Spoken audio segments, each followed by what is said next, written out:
Good morning everyone. मैं Sunil Sharma Indian history की class में आपका हार्दिक अभिनंदन करता हूं।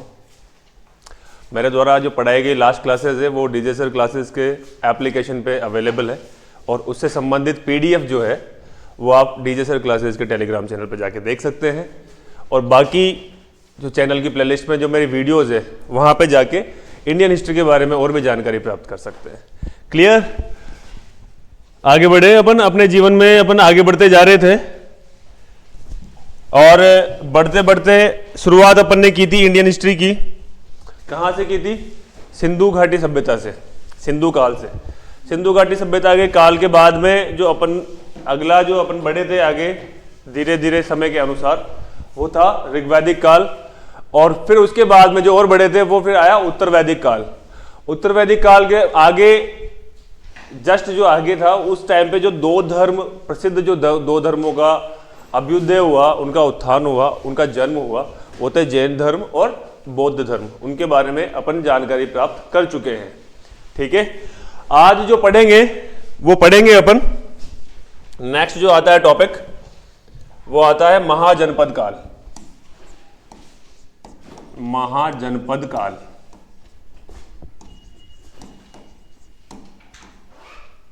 महाजनपद काल। ठीक है, महाजनपद काल। इसका अर्थ बता दूं, जन का अर्थ होता है लोग, जानते ही हैं। मैंने आपको जब सिंधु घाटी सभ्यता पढ़ाई थी तो मैंने आपको बताया था, या वैदिक काल पढ़ाया था तब मैंने आपको बताया था कि जो सभ्यताएं बसी है ना, वो जो कल्चर बसे हैं वो कल्चर बसे कहाँ है, कल्चर विद्यमान कहाँ रहा? जहाँ लोग रहे, लोगों का ग्रुप रहेगा, वो कैसे खाएंगे, कैसे रहेंगे, कैसे वो जीवन जीते हैं, यही कल्चर कहलाता है। ठीक है, यही उनकी सभ्यता कहलाती है। यही सभ्यता अपन पढ़ के आ चुके हैं। ठीक है, जो ग्रुप था उस ग्रुप, छोटे छोटे जो ग्रुप होते थे उनको कबीले बोलते थे, मैंने बताया था आपको। और कबीले, अगर कबीलों की तादाद भी ज्यादा है, कबीला मतलब कुछ इंसानों का ग्रुप, लाइक 10, 20, 50 परिवारों का ग्रुप हो गया। एक कबीला अगर मान लो अकेला है तो कबीला कहलाएगा, लेकिन कबीले भी अगर ग्रुप में है तो वो जनपद कहलाएंगे। जन लोग, पद मतलब उनके द्वारा बनाए गए जो पूरा जो ग्रुप है उसको बोलेंगे देसी भाषा में अगर बात करें। ठीक है, तो लोगों का ग्रुप इज इक्वल टू जनपद।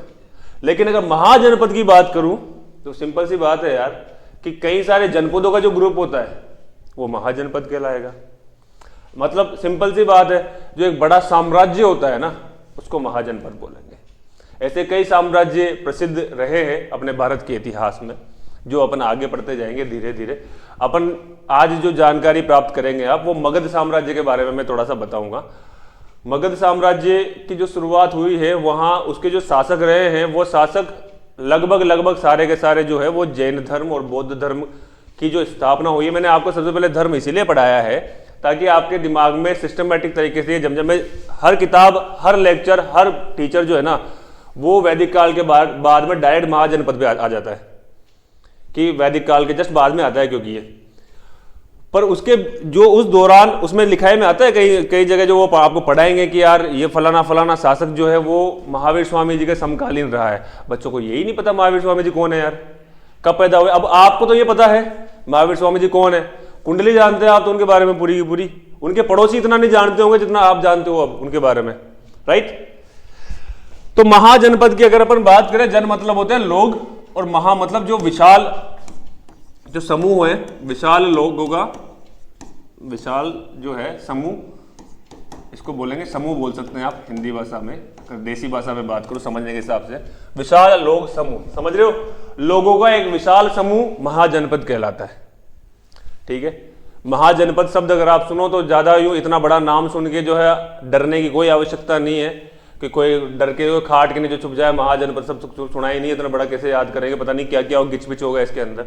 बड़े मजेदार तरीके से पढ़ेंगे। अब थोड़े शासकों की बातें आएंगी, राजाओं की बातें आएंगी, चक्रवर्ती सम्राटों की बातें आएंगी। ज्यादा डीप नहीं घुसेंगे, जो मोटी मोटी एक दो लाइन उनके संबंध में जो प्रसिद्ध है वो पढ़ेंगे। जैसे डीप मतलब लाइक अपन राजस्थान का इतिहास पढ़ते हैं तो राजाओं के बारे में डीप पढ़ा जाता है वहाँ पे। फॉर एग्जाम्पल अगर अपन महाराणा प्रताप के बारे में पढ़ेंगे तो वो पूरा एक पेज है उनका जो पढ़ना पड़ता है। अपने यहाँ 2 लाइन पढ़ेंगे। वो कौन से बौद्ध धर्म या मतलब बौद्ध महात्मा बुद्ध या महावीर स्वामी जी के समकालीन रहे थे नहीं रहे थे, उन्होंने क्या किया, उनके वो कौन से धर्म के संस्थापक रहे, दैट्स इट। ठीक है, तो महाजनपद काल की जो शुरुआत होती है वो होती है जस्ट उत्तर वैदिक काल के बाद में। ठीक है, महाजनपद काल का एक्यूरेट टाइम अपन इसलिए नहीं बता पाएंगे क्योंकि इसके अंदर जो है कई साम्राज्यों का विलीन है, कई साम्राज्यों को शामिल किया गया। फॉर एग्जाम्पल बताता हूं मैं तुम्हें, नक्शे पे मत जाना कि मार्जा को नक्शा बनाना नहीं आता। और यार इसकी चौड़ाई बढ़ गई क्या, कोई बात नहीं, खैर या श्रीलंका में बनाओगे किसी के दिल में तसल्ली के लिए, टू टू टू टू हो गया। ठीक है, जैसे मान लो महाजनपद काल का अर्थ क्या है, ये है यहां पे है यूपी बिहार, ये है नेपाल, यहां नेपाल यहां आता है। ठीक है, बिहार और यूपी, जैन धर्म और बौद्ध धर्म में जितने भी मैंने आपको स्थानों के नाम बताए होंगे, चाहे उनके पैदा होने से लेकर उनके तपस्या करने से लेकर उनकी मृत्यु तक, सब ये दोनों राज्यों के इर्द गिर्द घूमे थे। श्रावस्ती, कौशाम्बी, वैशाली, लुम्बिनी, पावापुरी, ये नाम सुने हुए हैं ना, ये सब बिहार और यूपी क्षेत्र के हैं।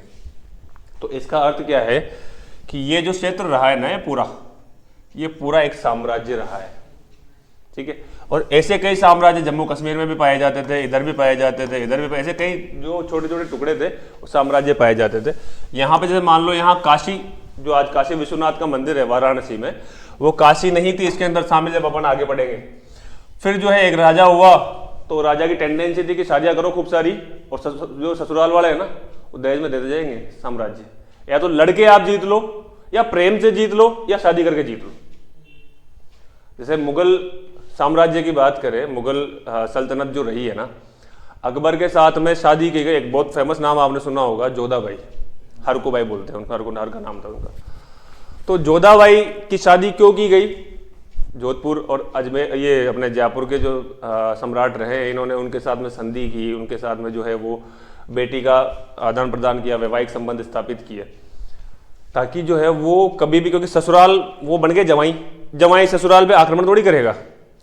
इसीलिए जो है, जो अपन एक छोटा सा एक एग्जांपल जो मैं मोस्टली देता हूं, आमेर का जो किला है ना, इसीलिए उसने कभी आक्रमण झेला ही नहीं है। आमेर का जो किला बनाया मानसिंह ने, राजा मानसिंह वो है जो बात करने गया था महाराणा प्रताप के पास में कि भैया मान जाओ। मानसिंह के पिताजी भगवंत दास जी जो थे वो भी गए थे वहां बात करने के लिए, 4-5 बार बात करने गए थे महाराणा प्रताप जी से बात करने के लिए कि आप अकबर की अधीनता स्वीकार कर लो। पर महाराणा प्रताप ने कहा था, अरे निकल जाए हाथों हाथ, जिस पैरों से आया उस पैरों से निकला, मैं काट के फेंक दूंगा, मैं कोई अधीनता स्वीकार नहीं करने वाला, राजपूत हूं, शान से जिया हूं, शान से मरूंगा। तो फिर उसके बाद में फाइनली युद्ध हुआ, जिसके सेना के सेनापति जो थे मानसिंह जी रहे।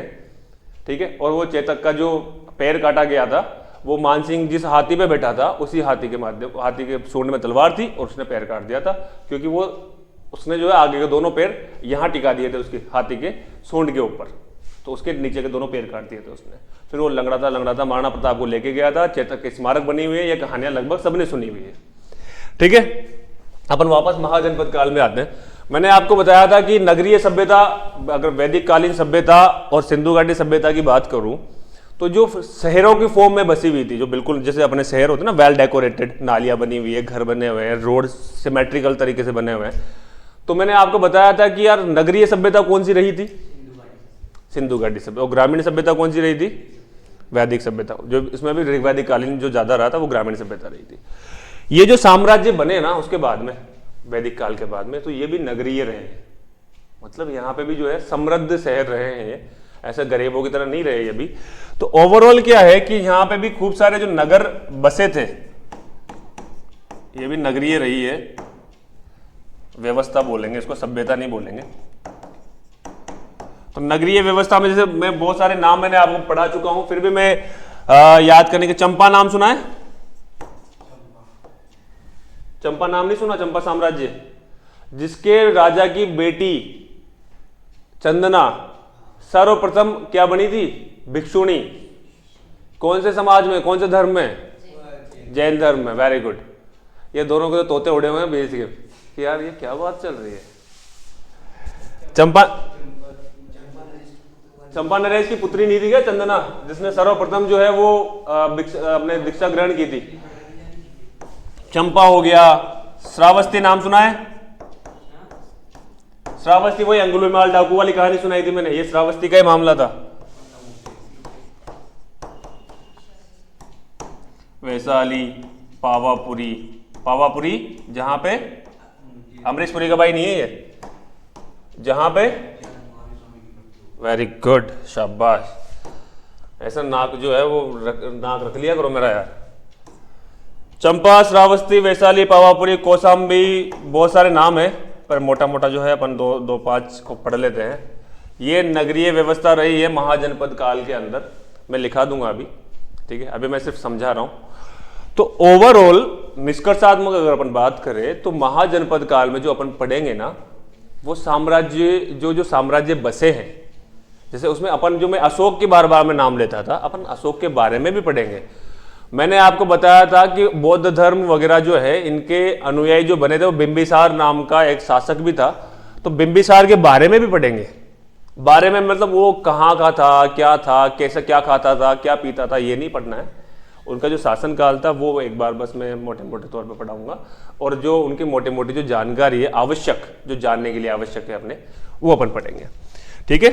तो ये महाजनपद काल की व्यवस्था रही है। और सबसे इंपॉर्टेंट जो चीज है, चलो मैं पहले ये लाइन लिखा देता हूं फिर आगे बढ़ते हैं। टॉपिक डालो, महाजनपद काल डाल लिया। इस काल में नगरीय व्यवस्था, कोष्टक में 2-5 नाम लिख देना है। इस काल में नगरीय व्यवस्था रही है, विद्यमान रही है, विद्यमान लिख देना शब्द। इस काल में नगरीय व्यवस्था विद्यमान रही है।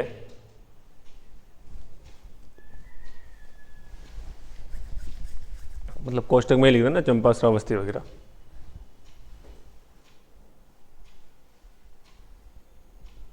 ठीक है। महाजनपद काल के बारे में जो जानकारी अपने को मिली कि यार साम्राज्य जो है वो कौन से होते थे, किन्होंने स्थापना की और कितने प्रकार के महाजनपद रहे थे, तो बेसिकली जो है वो महाजनपद 16 प्रकार के रहे थे, 16 साम्राज्य रहे थे ऐसे, जो अपन ने ग्रंथों में पढ़ा। और ग्रंथ जो है वो कहाँ से मिले? बौद्ध धर्म का एक प्रसिद्ध ग्रंथ है जिसका नाम है अंगुत्तर निकाय। अंगुत्तर निकाय ग्रंथ का नाम है, मैं कुछ नहीं कर सकता, चेंज नहीं कर सकते, इसको अपन रटना ही पड़ेगा ये वाली चीज। तो अंगुत्तर निकाय। और जैन धर्म में एक भगवती सूत्र करके एक जो ग्रंथ था, ये दोनों ग्रंथों में मतलब जैन धर्म में बताया गया और बौद्ध धर्म में बताया गया कि जो महाजनपद थे ना, वो उनकी संख्या 16 थी। 16 प्रकार के साम्राज्य उस टाइम पे, उस काल में विद्यमान हो चुके थे। कितने प्रकार के? 16 प्रकार के। नाम पढ़ने की कोई आवश्यकता नहीं है। अंग नरेश, वो गांधार नाम सुना है आपने? गांधार। महाभारत देखी है किसी ने? यार तुम महाभारत रामायण नहीं देखी, तुमने हद कर रहे हो तुम लोग। गांधार नरेश नहीं होता क्या वहां पे? शकुनी, मामा शकुनी जो होते हैं वो उसके लिए जब धृतराष्ट्र बोलते हैं गांधार नरेश, खड़े हो या तो गांधार नरेश मतलब क्या है? गांधार का राजा था वो। कुरुक्षेत्र का जो युद्ध हुआ था, कहाँ? कुरुक्षेत्र जो है वो यूपी में बेसिकली पड़ता है। और जो महाभारत का जो युद्ध हुआ था वो कुरुक्षेत्र पे हुआ था, जहां पे 100 कौरव और 5 पांडव लड़े थे। 100 कौरवों के साथ में कर्ण भी थे और 5 पांडवों के साथ में भगवान प्रभु श्री कृष्ण भी थे। अर्जुन के रथ पे ऊपर हनुमान जी थे रथ पे, और आगे जो है सारथी के फॉर्म में भगवान श्री कृष्ण थे। वो एक कहानी है कि वो सारथी कैसे बने, ये चीजें जाननी बड़ी आवश्यक है। ये इंडियन हिस्ट्री है अपनी। भगवान कृष्ण और महाभारत जो है वो इनके कनेक्शंस है, इनके वास्तविकता में इनके प्रमाण मिलते हैं। ऐसा नहीं है कि जो है वो कहानियां बनाई गई है लोगों के माध्यम से। अगर प्रभु श्री राम थे तो उसके प्रमाण मिलते हैं। पांडवों को जब अज्ञातवास दिया गया था ना, जैसे भगवान श्री राम को वनवास दिया गया था 14 साल का, तो पांडवों को भी अज्ञातवास दिया गया था। एक आपने कहानी सुनी हो द्रौपदी का चीरहरण। द्रौपदी की जो साड़ी थी वो साड़ी खोली गई थी भरी सभा में कौरवों के माध्यम से, दुर्योधन के कहने पर। दुर्योधन कौरवों में सबसे बड़ा भाई था और भगवान श्री कृष्ण से उसने बड़ी प्रार्थना की। वो क्यों खोली गई थी, जबकि पांडव भी वहीं बैठे थे, वो चुपचाप गर्दन नीचे करके बैठे हुए थे, क्योंकि वो एक चौरस का गेम होता है, वो हार गए थे। ठीक है, खैर महाभारत वाले टॉपिक पे नहीं चलेंगे, पर महाभारत से मैं आपको जो है ना इस महाजनपद के बारे में ये समझाना चाह रहा हूं कि जो महाभारत में जो युद्ध जिस स्थानों पे हुए, जो महाभारत के अंदर जो स्थानों के नाम लिए जाते हैं वो स्थान मौजूद थे और ये ग्रंथों में मिलता है अपने को। तो जो लिख के गए ना उस जमाने में, तो वो बावड़े तो रहे नहीं होंगे कि उन्होंने मनमाफिक जो है वो कुछ भी कह दिया होगा। बड़े विद्वान इंसान रहे हैं।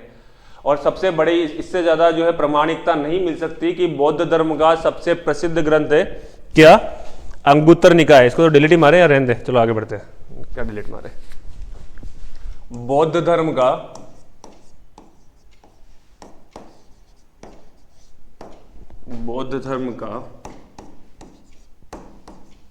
जो प्रसिद्ध ग्रंथ है, क्या नाम है उसका? अंगुत्तर, अंग उत्तर, अंग उत्तर। बौद्ध धर्म में अष्टांगिक मार्ग बोले गए, तो अष्टांगिक मतलब 8 अंगिक। अंग शब्द बौद्ध धर्म का अगर कहीं पे आ जाए तो बौद्ध धर्म का कनेक्शन होता है अंग शब्द से। ठीक है, तो अंगुत्तर, अंग उत्तर निकाय। निकाय किसी को भी जो पार्ट होता है ना, पार्ट, भाग, निकाय उसको बोला जाता है बेसिकली। बौद्ध धर्म के प्रसिद्ध ग्रंथ अंगुत्तर निकाय एवं तो महाजनपद एक ही थोड़ी था यार। मैं तो मगध साम्राज्य के एक उदाहरण बताया, मौर्य साम्राज्य पढ़ेंगे अपन, गुप्त साम्राज्य पढ़ेंगे, चोल साम्राज्य पढ़ेंगे। ये साम्राज्य महाजनपद के ही पार्ट है। 16 है ना भाई, बता तो रहा हूं मैं 16। अब तुझे रटना आया तो मैं 16 भी बोल दूं, कहीं नहीं पूछेगा, कोई नहीं पूछेगा। मैं 2-4 नाम इसलिए बता रहा हूं आपको ताकि 16 जनपदों का नाम थोड़ा सा आपके दिमाग में क्लिक हो जाए जिस टाइम पे क्वेश्चन देखे आप कि यार गांधार, कुरु, अंग प्रदेश, चोल प्रदेश, मगध साम्राज्य, ये जो है ये महाजनपदों के पार्ट रहे। 16 प्रकार के ऐसे करके महाजनपद रहे। ठीक है, बौद्ध धर्म का प्रसिद्ध ग्रंथ अंगुत्तर निकाय एवं जैन धर्म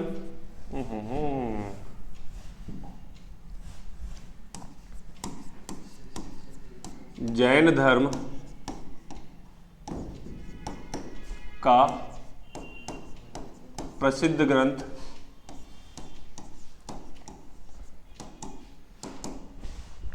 क्या नाम है इसका? भगवती सूत्र।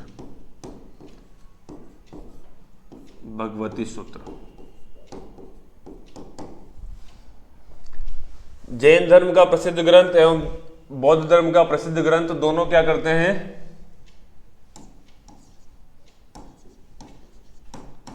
16 प्रकार के, कितने प्रकार के?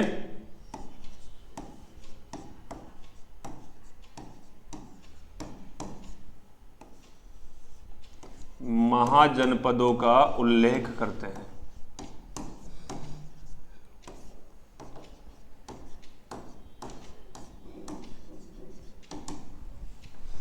सोलह प्रकार के महाजनपदों का उल्लेख करते हैं। क्लियर? 16 प्रकार के महाजनपदों का उल्लेख करते हैं।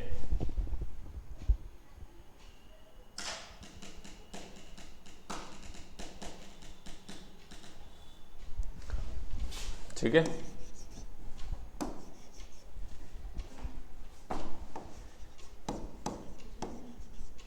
जातक कथाएं बौद्ध धर्म से संबंधित है। जातक कथाएं बौद्ध धर्म से संबंधित है। बेसिकली क्या है कि जो बौद्ध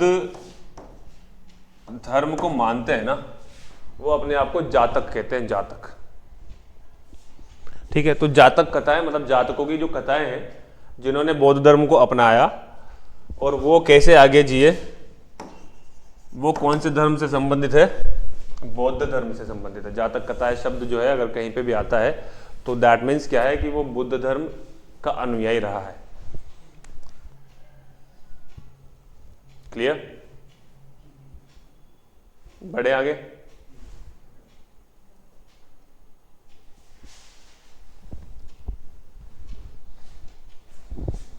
मांडलिया,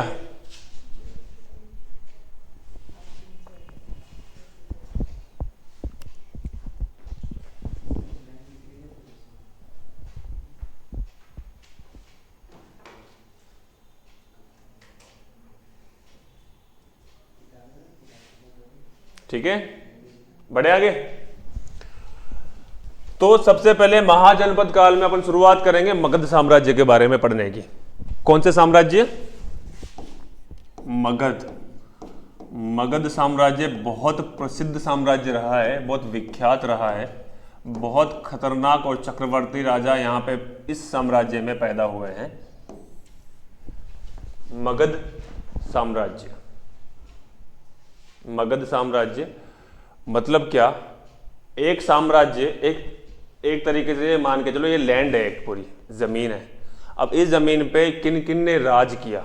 क्योंकि राजा आए और गए।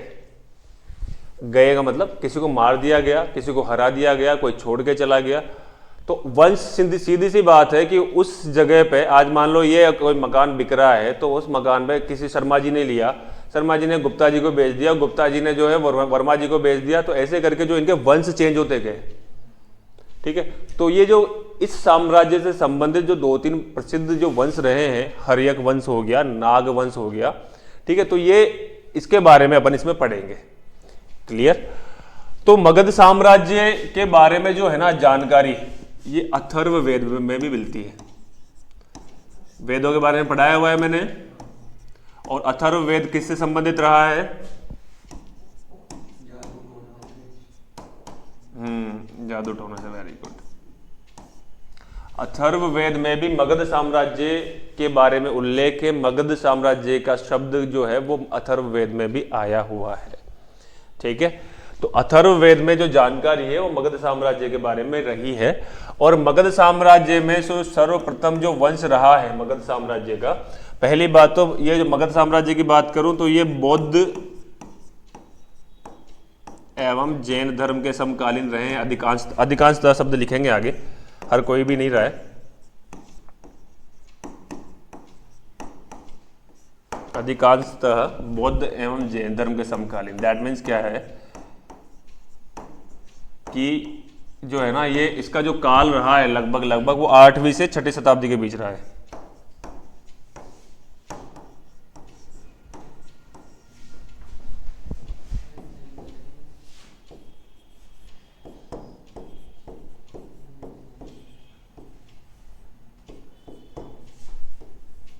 आठवीं से 6वीं शताब्दी, 8वीं से 6वीं शताब्दी, ठीक है। ये इसका मगध साम्राज्य का काल रहा है। 6वीं शताब्दी का अर्थ समझे आप? मैं उल्टा क्यों बोल रहा हूं? क्योंकि यहां पूर्व की बात चल रही है, ईसा पूर्व की। ईसवी पे नहीं आए अभी अपन, 0 से आगे नहीं बढ़े, 0 के पहले की बात चल रही है अभी राइट नाउ, ठीक है। जिसे महावीर स्वामी जी का जन्म 599 ईसा पूर्व में हुआ था, तो उसका मतलब क्या है कि वो 6ठी शताब्दी की बात चल रही है। 6ठी मतलब जो 600 के मतलब 6 का मल्टीप्लाई होता है, 6 को शताब्दी, सत मतलब होता है 100, सत 100, तो 6 को 100 से गुणा करोगे तो 600 आएगा। तो 600, 500, 600, 700 वाला जो काल रहा है, वो काल में जो शासक रहे हैं उन्होंने मगध साम्राज्य की स्थापना की थी। और इसकी जो राजधानी रही है मगध साम्राज्य की राजधानी, वो गिरिव्रज, और या फिर एक नाम सुना होगा आपने जो मैंने कल ही बताया होगा आपको, या फिर राजगृह। नाम सुना है? क्या हुआ था यहाँ पे? प्रथम बौद्ध संगीति यहीं पे हुई थी, राजगृह नामक स्थान पे। वो जैन धर्म में आपको जब ये पढ़ाऊंगा ना तो आपको लगेगा नहीं, मतलब होता है ना कि यार ये नाम पहली बार सुने हैं, ये मैं आपको सुना चुका हूं, पहले भी लिखा भी चुका हूं। तो कहीं बोले कि भाई साहब सुना चुके हो, तो हमारे पास प्रूफ ही नहीं है, और मेरे पास तो प्रूफ है, रिकॉर्डेड क्लास। हाय हाय, ये बढ़िया प्रमोशन कर लेता है बीच बीच में मेरा। सही बात है, सही बात है भाई। ठीक है, तो मगध साम्राज्य की राजधानी रही है जब ये एस्टैब्लिश हुआ, तो स्टार्टिंग में जो इसकी राजधानी रही थी वो राजगृह या फिर गिरिव्रज नाम के दो स्थान थे, ये रही थी। मतलब क्या कि गिरिव्रज बनाई गई सबसे पहले, फिर उसके पश्चात कोई शासक हुआ, उसने राजधानी चेंज कर दी, फिर उसके पश्चात कोई शासक हुआ, उसने पाटलिपुत्र कर दी, फिर उसके पश्चात कोई शासक हुआ, उसने श्रावस्ती कर दी, फिर उसके पश्चात कोई शासक हुआ, उसने वापस से राजगृह कर दी। राजधानी मतलब आज अपने भारत की राजधानी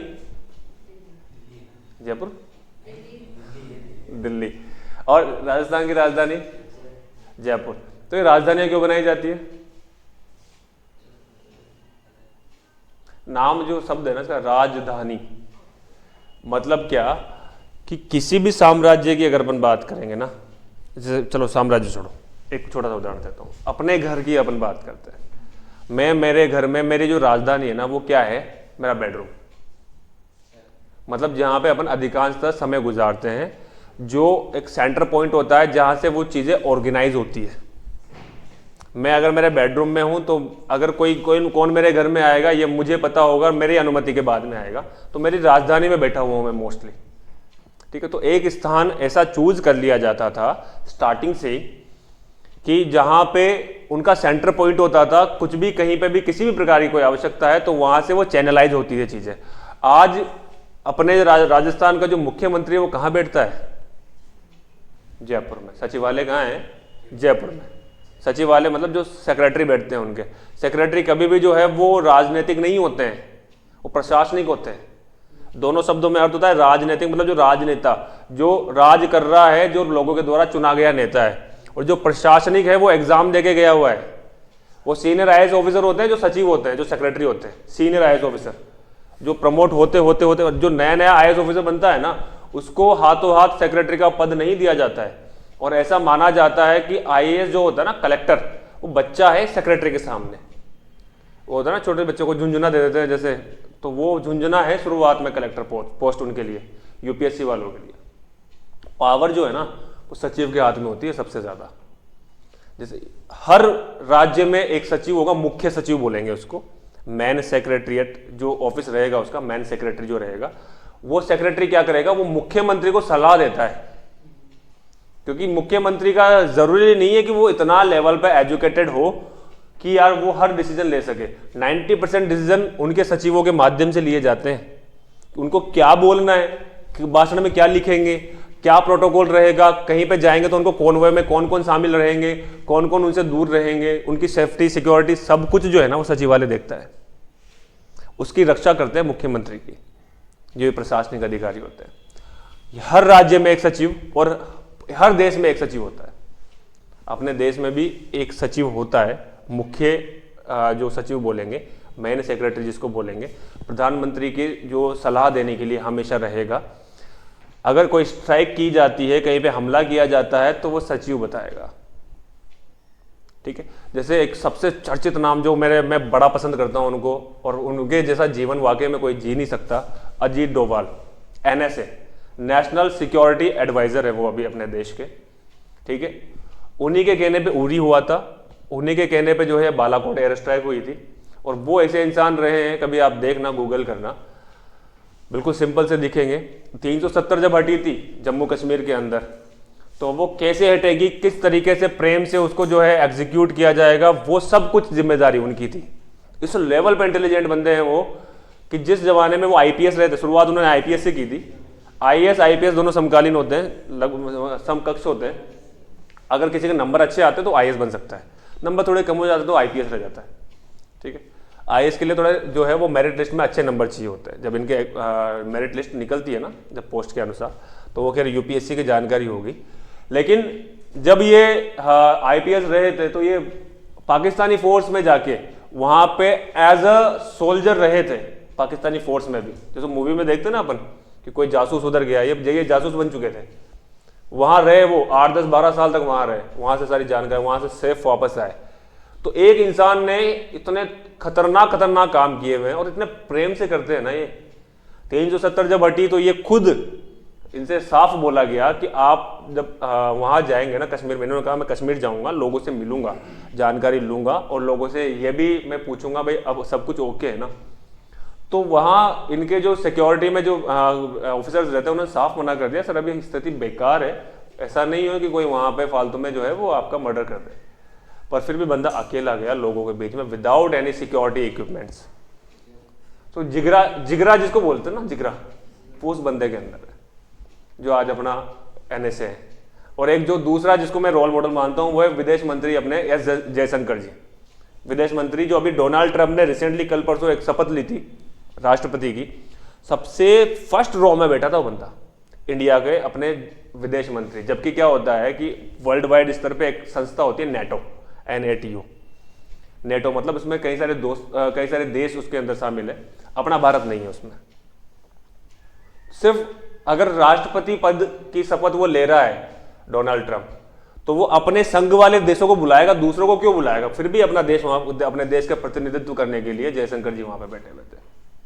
आज अपने जितने भी बाहर के देशों के साथ अपने जो फ्रेंडली रिलेशंस है वो just because of that guy Jaishankar. वरना पहले जो है, पहले की सरकारें कोई नहीं सूंघता था अपने ये भारत को, अमेरिका तो बिल्कुल तवज्जो ही नहीं देता था अपने देश को। आज अगर अपन आगे बैठे हैं तो दैट मीन्स क्या है कि अपनी वैल्यू है। खैर ज्यादा अपन जो है वो राष्ट्रवादिता पे घुस गए, 26 जनवरी आ रही ना इसलिए थोड़ा सा आ गया ब्लड में। तो मगध साम्राज्य की जो राजधानी स्टार्टिंग में रही थी वो गिरिव्रज या फिर राजगृह रही थी। ठीक है, क्लियर? बड़े आगे, मगध साम्राज्य में जो सर्वप्रथम जिस वंश ने राज किया था उस वंश का नाम था हर्यक वंश। क्या नाम था? हर्यक। सर्वप्रथम हर्यक वंश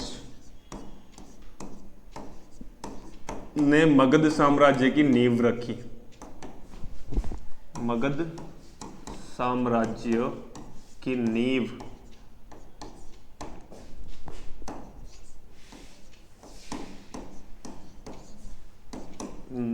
रखी। ठीक है, मगध साम्राज्य की नींव सर्वप्रथम हर्यक वंश ने रखी। हर्यक वंश मतलब एक पूरा कुल है ये, जिसमें 2, 4, 5, 10, 15 जो भी राजा रहे हैं उसमें सिर्फ अपन 1-2 राजाओं के बारे में पढ़ेंगे, ज्यादा नहीं घुसेंगे किसी के जीवन में। ठीक है, हर्यक वंश की जो स्थापना की थी जिस राजा ने, उसका नाम था बिंबिसार। बिंबिसार नामक राजा ने हर्यक वंश की स्थापना की। और हर्यक वंश की स्थापना के बाद में जैसे जैसे कुल आगे बढ़ता गया, बिंबिसार के बारे में थोड़ा सा पढ़ेंगे, ज्यादा विशेष नहीं। 544 से लेकर 492 ईसा पूर्व तक इनका शासन काल रहा। और 544 से 492 ईसा पूर्व, दैट मीन्स क्या है कि जैन धर्म और बौद्ध धर्म के जो दोनों संस्थापक रहे हैं उनका जन्म भी इसी काल में हुआ था। तो ये जैन धर्म और बौद्ध धर्म के समय में ये शासन करते थे। महात्मा बुद्ध और महावीर स्वामी जी के समकालीन रहे थे बिंबिसार जी, और इन्होंने बौद्ध धर्म का अनुपालन किया था। ठीक है, और राजगृह नामक इनकी प्रथम राजधानी बनाई, और राजगृह में सर्वप्रथम जो है बौद्ध संगीति हुई थी इन्हीं के शासनकाल में। और सबसे पहली बात, सबसे अनोखी और सबसे प्रसिद्ध बात, इनकी जब हत्या की गई 492 ईसा पूर्व में हत्या की गई थी, मृत्यु नहीं हुई थी, हत्या इन्हीं के बेटे ने की थी। ठीक है, इन्हीं के बेटे ने हत्या करने के बाद में वो शासक बन गया था।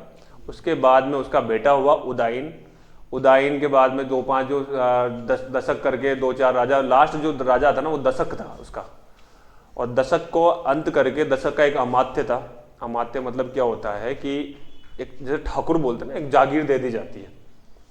क्या होता है कि एक राजा है ना, राजा वो बड़े साम्राज्य नहीं संभाल सकते थे अकेले, हर साम्राज्य में वो घूम नहीं सकते थे। तो उन्होंने क्या किया, जैसे अपने देश में प्रधानमंत्री है, वो हर जगह जाके नहीं संभाल सकता, तो टुकड़ों में राज्यों को डिवाइड कर दिया गया और राज्य के मुख्यमंत्री बना दिए गए। तो वैसे ही जो है उस टाइम पे ठाकुरों को जागीर दे दी जाती थी। और ठाकुर मतलब क्या, जो होता है ना, ठाकुर साहब ने जो है आदेश दियो है कि थारी छोरी ने वहां के घोड़े ले जाओ, होता है ना, मूवीज में देखते थे अपन, ठाकुर साहब बड़े क्रूर माने जाते थे। ठाकुर साहब घोड़े पे आते थे, हवेली रहती थी उनकी शानदार सी, किसानों से बड़ा टैक्स लेते थे वो, लगान वगैरह जो लेते थे, लाग बाग कर वगैरह लेते थे, कुछ भी किसी प्रकार के कर वो लागू कर सकते थे। जो आम किसान थे ना वहाँ उस जागीर के, वो राजा तक दरख्वास्त पहुंचाने में उनको कई समय लग जाता था, राजा के मिलने नहीं दिया जाता था। तो उनको पता था कि वहां तक बात जानी ही नहीं है, अपन ही निमेट लो, जो ऐश करना है करो। तो ठाकुरों ने बड़ी ऐश की हुई है अपने, हाँ, जितना भी भारत का इतिहास रहा है, भारत के जितने भी साम्राज्य रहे हैं, ऐश मतलब अय्याशी शब्द भी बोल सकते हैं, कुछ ठाकुर अच्छे भी रहे हैं। अगर जैसे किसान आंदोलनों की बात करें या क्रांतियों की बात करें, अपन जो आधुनिक इतिहास में जब अपन बढ़ेंगे आगे, तो 1857 की क्रांति सबने सुनी हुई होगी। 1857 की क्रांति मतलब सन 1857 में अंग्रेजों का जब शासन था अपने यहाँ पे, तो किसानों ने जो है वो क्रांति कर दी थी अंग्रेजों के खिलाफ। वो तो अंग्रेजों के खिलाफ थी, जिसमें आउवा के ठाकुर थे कुशाल सिंह जी, उन्होंने बड़ा अच्छा काम किया था, ठीक है। लेकिन किसानों का भी एक आंदोलन हुआ जिसको बोलते हैं प्रजामंडल, प्रजामंडल आंदोलन जो बोला जाता है ना, किसान आंदोलन। आप पढ़ोगे कभी भी, आप जब हिस्ट्री पढ़ोगे, तो किसानों का आंदोलन करने की आवश्यकता क्यों पड़ी किसानों को? क्योंकि वो जो ठाकुरों से परेशान थे आधे, तो एक तो राजा का टैक्स अलग, किसी भी 5-7 प्रकार के टैक्स लगा रखे किसी भी प्रकार के, कि आपको चवरी कर लगा दिया बीच में कि भाई साहब जो है अगर कोई मेरे बेटा होगा तो तुम्हें जो है वो उधर से 5% 10% तुम्हें पैसा देना पड़ेगा, हर किसानों से बोला जाता था। अब किसी के पास में 2 बीघा तो जमीन बेचारे के पास, किसी के पास 10 बीघा जमीन, वो उसके पास में खींच के, अभी की वैल्यू की बात करें, खींच के यो मान लो सपोज 5 बीघा में या 10 बीघा के अंदर उसके खींच के बता रहा हूं मैं कि 1 लाख रुपए की उसकी फसल होती होगी, उसमें से भी 2-5 हज़ार तो फलाने टैक्स पे दो, 2,000 फलाने टैक्स पे दो, 5,000 फलाने टैक्स पे दो, तो ऐसे करते करते 20-30 हज़ार तो उसके टैक्स में ही चल जाते थे। फिर वापस से उसको दूसरी फसल भी करनी होती थी, वो 1 लाख में से 70,000 रुपये रह गए, 60,000 रुपये फिर फसल पे लगेंगे, उसके पास बचता क्या था? तो ऐसे कई परेशानियों की वजह से फिर उन्होंने आंदोलन किए थे, ठीक है। तो वो ठाकुरों का मामला रहा था। तो ऐसे ही जो है वो साम्राज्य के जो शासक रहे हैं, वो शासक ऊपर ऊपर रहते थे, अंदरूनी तौर पे किसानों से या आम आदमी से जो जुड़ाव रहता था वो उनके द्वारा नियुक्त किए गए प्रधानमंत्रियों के माध्यम से होता था। और उस जमाने में अमात्य बोला जाता था उनको। तो अमात्य जो है वो दशक दाम का जो लास्ट राजा था हर्यक वंश का, उसको मारा उसने, मारा मतलब मारना नहीं बोल सकते, हराया। अब वो कहाँ गया उसका पता नहीं, कहीं ग्रंथों में लिखा भी नहीं है, उसको हराया। और फाइनली जो है वो नाग वंश की स्थापना की गई थी, ठीक है। शिशुनाग नाम का एक राजा स्टार्टिंग में हुआ था उसने। क्लियर? तो हर्यक वंश से अपन स्टार्टिंग करते हैं। हर्यक वंश से अपन अगर स्टार्टिंग करते हैं तो हर्यक वंश का जो सबसे पहला संस्थापक रहा है वो रहा है बिंबिसार।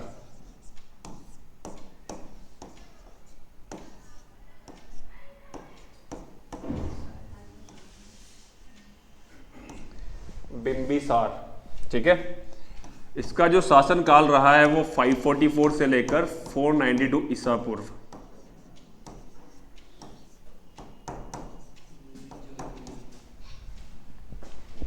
पिता की मृत्यु करने वाले को पितृहंता बोलते हैं इतिहास में। और अपने राजस्थान के इतिहास में जो है वो मेवाड़ के अंदर है पितृहंता उदा, जिसने किसकी हत्या की थी? महाराणा कुंभा की, ठीक है। उदा को पितृहंता बोला जाता है। तो इनकी भी हत्या इनके पुत्र ने की थी। खैर बढ़ेंगे उसमें भी आगे। बिंबिसार का जो शासनकाल रहा है वो 544 से 492 ईसा पूर्व रहा है। दैट मीन्स क्या है कि इसी समय के टाइम पे जो है वो जैन धर्म के संस्थापक महावीर स्वामी जी भी रहे हैं जीवित, और महात्मा बुद्ध भी रहे हैं जीवित, ठीक है। इन्होंने इसमें लिखते हैं कि संस्थापक रहे हैं किसके? हर्यक वंश के।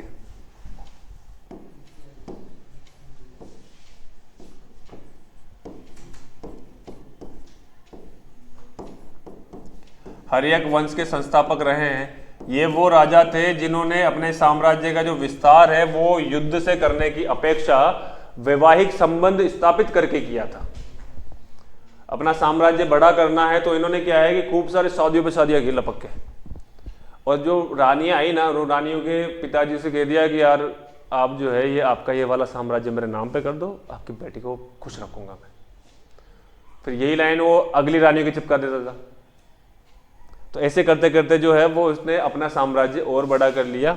इसमें से ज़्यादा विशेष अपन पढ़ेंगे नहीं, लेकिन कितनी रानियां थी, क्या रही थी, ये कोई अपने को कहीं पूछने वाला है भी नहीं और कहीं इसमें इसके बारे में उल्लेख भी नहीं है। लेकिन जो है वो एक उल्लेख है राजा प्रसन्नजीत का। एक राजा प्रसन्नजीत है, उनकी बेटी थी कौशल देवी, उसके साथ में इन्होंने शादी की, वैवाहिक संबंध स्थापित किए। और वैवाहिक संबंध स्थापित करने के बाद में काशी जो है वो इनको प्रदान कर दिया गया था। किनको? बिंबिसार जी को। ठीक है। और इनकी जो राजधानी रही थी शुरुआत में, वो कौन सी राजधानी का नाम क्या था? गिरिव्रज। गिरिव्रज। ठीक है, गिरिव्रज इनकी राजधानी रही थी इनके साम्राज्य की। और साम्राज्य जो है वो ज़्यादा विशेष इनका इतना फैला हुआ नहीं था। दक्षिण बिहार बोल सकते हो आप उसको। दक्षिण बिहार में आज शामिल होते हैं अपने पटना हो गया और गया हो गया। गया नाम सुना है? तो पटना जो है वो भी नाम सुना होगा वर्तमान का। तो पटना और गया मुख्यतः दो शहर, गांव भी रहे थे, गांवों के बारे में अपन पढ़ेंगे नहीं, जो मुख्य दो शहर रहे थे ना, वो दो शहर इनके साम्राज्य में शामिल रहे थे। तो ज़्यादा विशेष इनका, ज़्यादा विशाल साम्राज्य इनका नहीं था। पर जैसे जैसे इन्होंने शादियाँ की, साम्राज्य बड़ा होता गया, बढ़ता गया। ठीक है। तो हर्यक वंश के संस्थापक कौन है? बिंबिसार जी। ठीक है।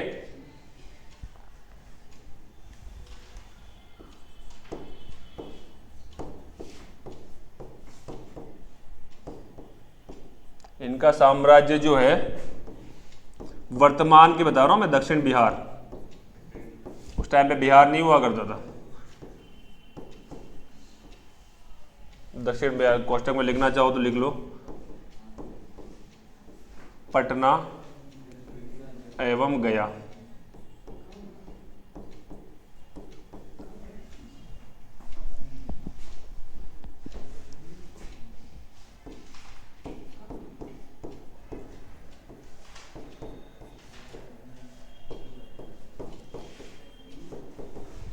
इनका साम्राज्य दक्षिण बिहार में फैला हुआ था।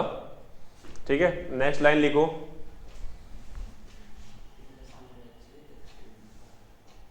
इनकी प्रथम राजधानी जो थी,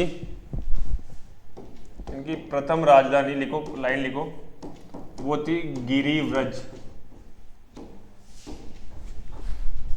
इनकी लाइन लिखो, इनकी प्रथम राजधानी गिरिव्रज रही थी। इनकी प्रथम राजधानी गिरिव्रज रही थी। इनकी प्रथम राजधानी गिरिव्रज रही थी। नेक्स्ट लिखना।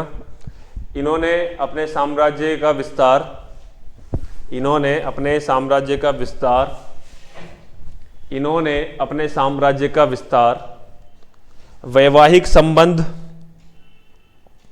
वैवाहिक संबंध, वैवाहिक संबंध स्थापित करके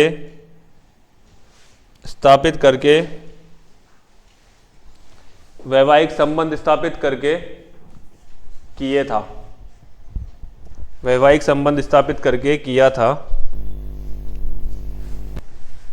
ठीक है। राजा प्रसेनजीत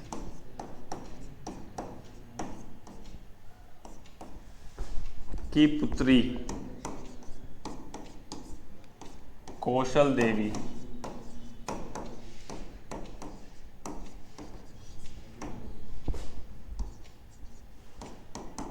का विवाह किया। किनसे? बिंबिसार जी से। का विवाह इनके साथ किया, इनके साथ किया तथा काशी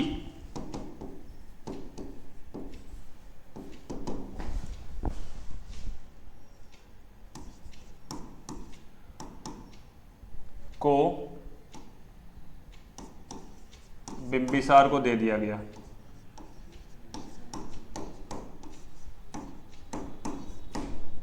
बिंबिसार को दे दिया।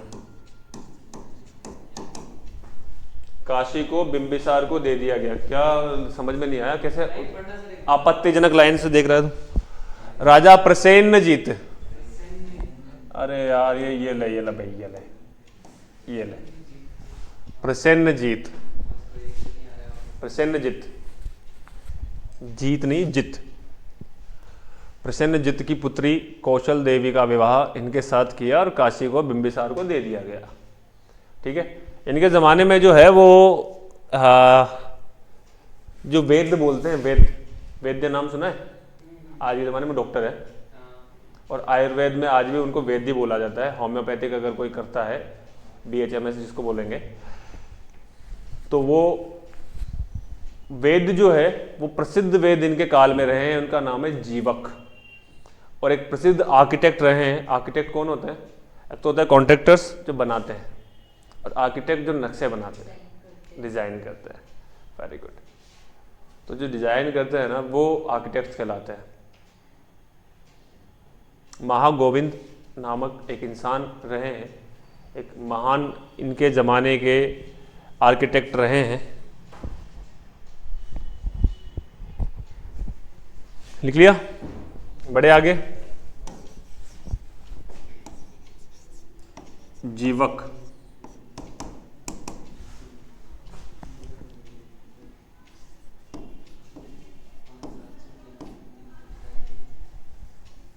जीवक इनका प्रसिद्ध वेद, प्रसिद्ध वेद्य,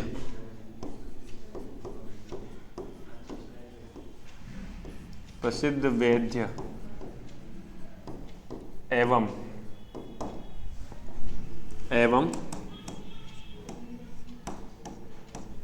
महागोविंद, महागोविंद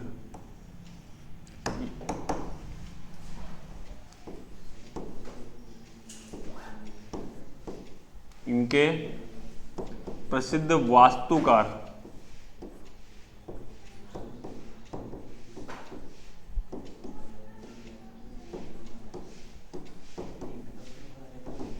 ये जो जीवक था ना, जीवक क्या है कि एक उज्जैन में एक राजा थे, तो उनको क्या है कि पांडुरोग, मतलब पीलिया को उस टाइम पे पांडुरोग बोला जाता था, तो उनको पीलिया हो गया था। फिर इन्होंने जीवक को यहाँ से वहाँ भेजा था, यूपी से, कहाँ पे? MP में, उज्जैन MP में पड़ता है, तो वहाँ भेजा था। फिर वहाँ वो सही करके उनको वापस आया था। तो एक अच्छा कुशल इनका उस जमाने का वैद्य रहा है जीवक, और जो अच्छे कुशल आर्किटेक्ट रहे हैं कौन? महागोविंद जी।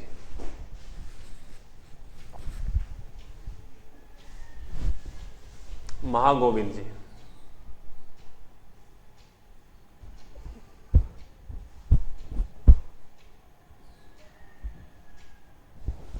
ठीक है,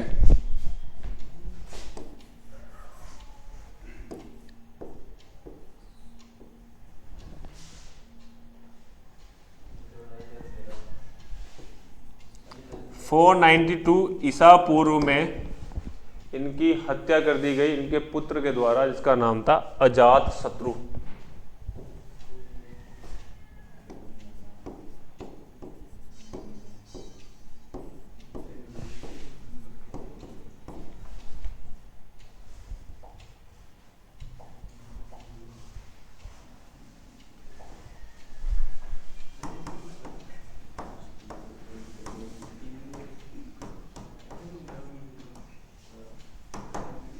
फोर 92 ईसा पूर्व में इनके पुत्र अजात शत्रु ने इनकी हत्या कर दी गई, इनकी हत्या कर दी,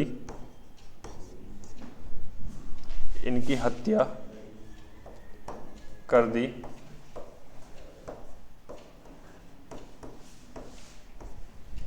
इतिहास में उसे पितृहंता कहा जाता है।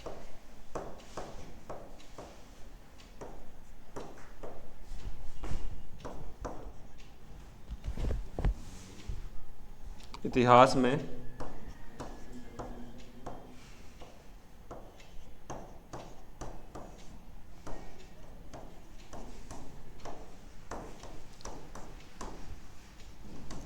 पितृ मतलब पिता का हरण करने वाला, पिता का हत्या करने वाला जो है वो उसको पितृहंता कहा जाता है। इतिहास में किसको कहा जाता है? अजात शत्रु को, जो इनका पुत्र रहा है। जब इन्होंने हत्या कर दिया अजात शत्रु जी ने, तो नेक्स्ट जो शासक रहेंगे वो कौन रहेंगे? अजात शत्रु। 492 से लेकर 460 तक, 460 ईसा पूर्व तक अजात शत्रु ने शासन किया था मगध साम्राज्य पे।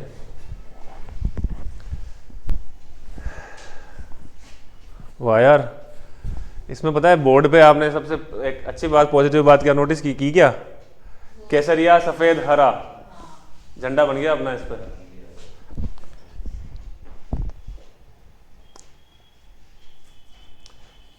क्लियर? सब समझ में आया? छोका लगा? महाजनपद काल में जो कहानी चल रही है ये समझ में आ रही है?